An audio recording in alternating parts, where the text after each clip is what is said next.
So, my message, more or less, is, whoops, if you can see it, is that there are good heat-producing protocols now well in hand. I've worked with 3 now that work quite reliably, and I'm quite infatuated with Martin's migration method as well. Helium diagnostics for both helium-3 and helium-4 are also very well defined and available.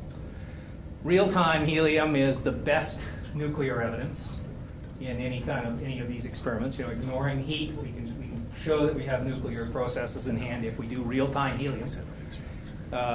Heat at the rate, I think Ed Storm showed some of my data from the cavitation experiments. Heat at hundreds of watts of excess is also quite readily available in experiments.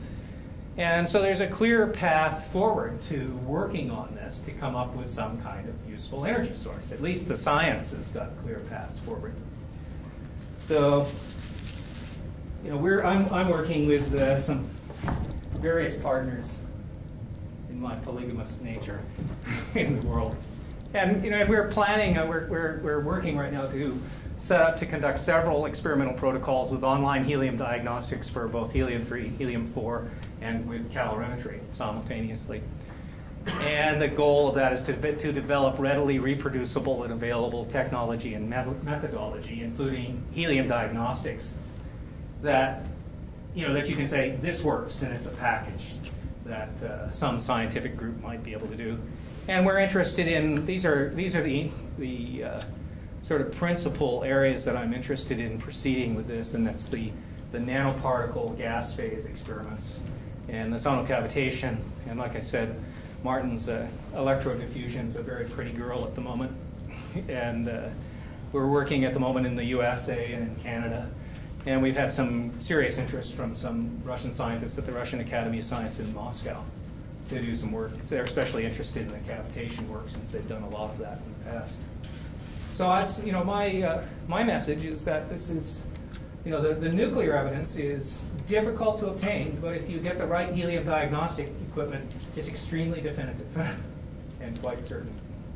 And the best thing to do is to go to people who already are accustomed to being the experts in those fields, rather than trying to develop the expertise separately and then try to convert the masters of the craft. Right? It's a lot better to allow the masters to make the discovery themselves in their own lab, and then they say, "Oh yeah, right."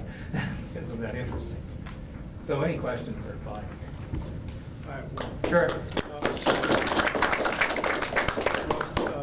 First of all, as I look around, I don't see too many young people, and I wish to congratulate you, because there's a law of biochemistry that the old people do die off, and the young people do take over. And I want to congratulate you on that basis. Now, I hope I don't become old before I take my chance at the steering wheel. You didn't put your street address or your post office box in Palo Alto. Oh, I didn't. No, I didn't do that. I did put my email address down. What is your mailing address? 3309 Alma Street in Palo Alto. 3309 Alma Street. Alma, like A-L-M-A. Okay, thank you. The other question is this: when you say you're going to well, somebody asked this question better. What is the future right. ideas? You've already mentioned some, but do you have any future ideas at the moment? Well, I think all of these protocols are quite scalable. So that if one wanted to scale these up to a few thousand watts, which would be a very impressive demonstration, one could do it. Except that it's a pain in the butt to try to do a 1,000-watt experiment, because you scale it up, because you always fail at some. And so if you throw away a small experiment, you're throwing away a small amount of money, where when you throw away a big experiment, you're throwing away a big amount of money, and you always screw up and fail on some experiments. So that's been the barrier. It will ultimately change the whole world. It will displace oil and gasoline and pollution. It may well. Oh, yes, ultimately. Yeah, I just want to sell the carbon dioxide offset credits that it makes.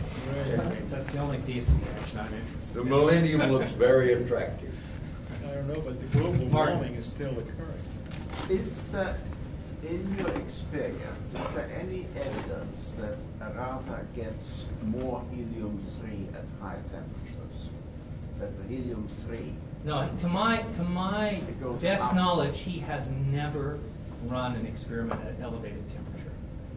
I tried my damnedest. First thing I said to him when I was in his lab was, I looked at his work and he told me about the work, and he'd never But you know run. the temperature of the device Right. when helium-3 is detected, and is there anything one can say about that? Correlation of when the helium-3 comes out of the metal.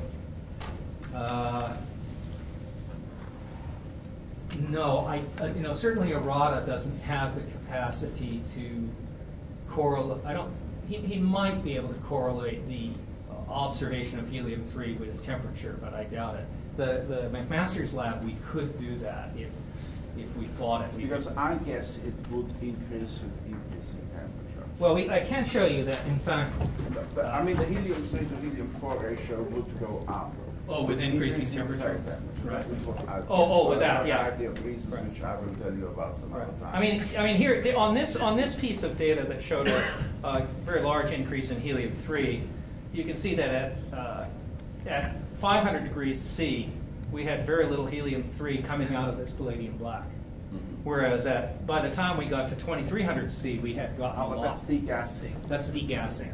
That's not really Yeah. what I'm after. No, I don't. No one has. I'd love to do that experiment, and I think that sometime in the next few months I'll be running some experiments online on that helium-3 device with helium-3 capability, and certainly like to see that. But I'd like to test.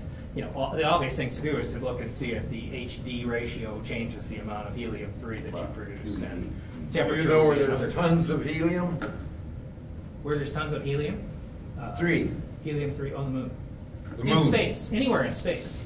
on the moon. Yeah, anywhere off the Earth. The main, in fact, the cosmic abundance of helium-3 or the solar system abundance of helium-3 is about 1 in But 500. I mean the big deposits are on the Yeah, moon. well, that's because it's about 1 in 500 in the. That's in this only solar 3.5 system. days away from here. Right. Well, we can make it though. It's going to roll there. Yeah, well, we don't want helium-3. I mean, I'm perfectly happy that a lot of uranium products. You put two of them together, and what do you get?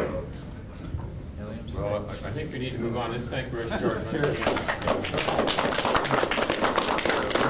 I want to remind everybody that Robert T. Bush did not finish his talk. He didn't have enough time left, so he'll be the last speaker after Ben Bush. We've got 2 Bushes left. Ben Bush, I worked with him in Town Lake, and he worked with Mike McCreary